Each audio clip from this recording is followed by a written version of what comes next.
ডাক্তারবাবু, আমার বাচ্চার প্রায় রোজই কনস্টিপেশন হচ্ছে। আপনি একটু বলবেন বাচ্চাকে কি কি খাবার দেওয়া উচিত আর কোন কোন খাবার দেওয়া উচিত নয়? আর যদি কোনো প্রাকৃতিক হোমিওপ্যাথিক ওষুধ থাকে সেটাও জানাবেন। আমি ৩টে টিপস দেব।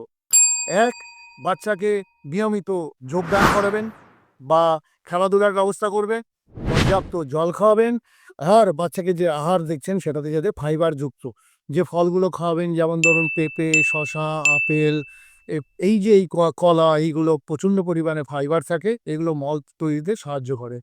বাচ্চাকে খাওয়াবেন না ময়দাযুক্ত খাবার, নুডলস, এগুলো থেকে বাচ্চাকে ফাস্টফুড এগুলোকে একদম খাওয়াবেন না। আর আমি ৩টে টিপস দিচ্ছি হোমিওপ্যাথিক। এক হচ্ছে ব্রায়োনিয়া 30, নাজভম 30, অ্যালোভেনা 30। যাদের কড়া পায়খানা, শক্ত মোটা পায়খানা হয় তাদের ব্রায়োনিয়া 30 দিনে ৩ বার ২ ফোঁটা। যারা গ্যাস অম্বল বা যেসব বাচ্চা গ্যাস অম্বল এবং খিটখিটে ঘুরে এবং খিটখিটে হয় তাদের জন্য নাজভমিকা। আর যাদের পায়খানায় কোনো বেগই থাকে না তাদের অ্যালোভেনা 30 দিনে ৩ বার ২ ফোঁটা করে খাওয়ান। ডাক্তারবাবু, এখন আমরা জানতে চাই বাচ্চার আইকিউ বা বুদ্ধিমত্তা কিভাবে বাড়ানো যায়। হোমিওপ্যাথিক ওষুধ আছে। এই হোমিওপ্যাথিক ওষুধের মাধ্যমে আপনার বাচ্চার স্মৃতিশক্তি প্রখর হবে এবং পরীক্ষায় ভালো রেজাল্ট হবে, কর্মক্ষেত্রেও ভালো হবে।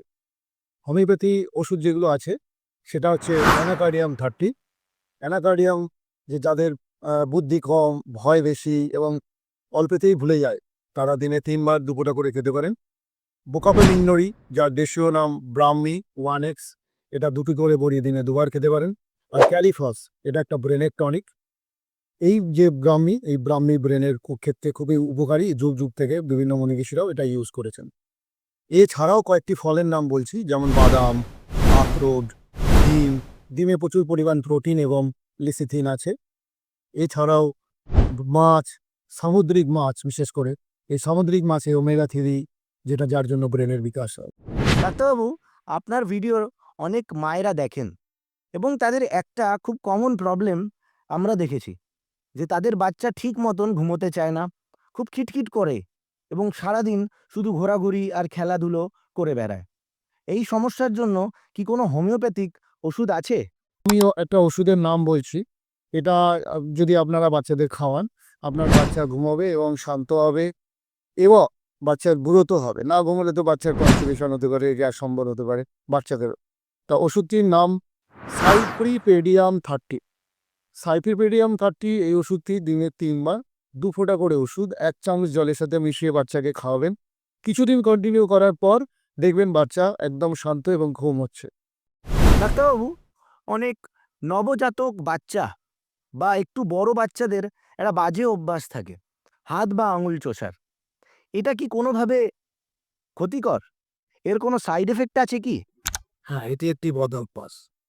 ছোটবেলায় এটা একটা অবহেলা করলেও যখন বড় হয়ে এটা করবে, এটা ধরে নেবেন এটি একটি বাজে অভ্যাস। এর মাধ্যমে দাঁতের সেভ নষ্ট হতে পারে।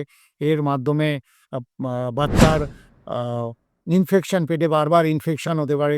এছাড়াও এই যে হ্যান্ড সাকিং হচ্ছে, এর জন্য হাতেরও সেভ নষ্ট হতে পারে। হাতেও ইনফেকশন হয়ে ঘাও হতে পারে। ডাক্তারবাবু, এই হাত বা আঙুল চোষার এই সমস্যার জন্য কোনো হোমিওপ্যাথিক ওষুধ দেওয়া যায় কি?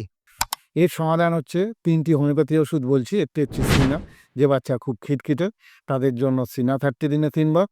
সাইলেশিয়া 6X, এটা যাদের দীর্ঘদিন অনেক লেট হয়ে গেছে, যার চিকিৎসা করতে দীর্ঘদিন ধরে যাবে, তাদের জন্য সাইলেশিয়া 6X দিনে ৩ বার ২টি করে বড়ি।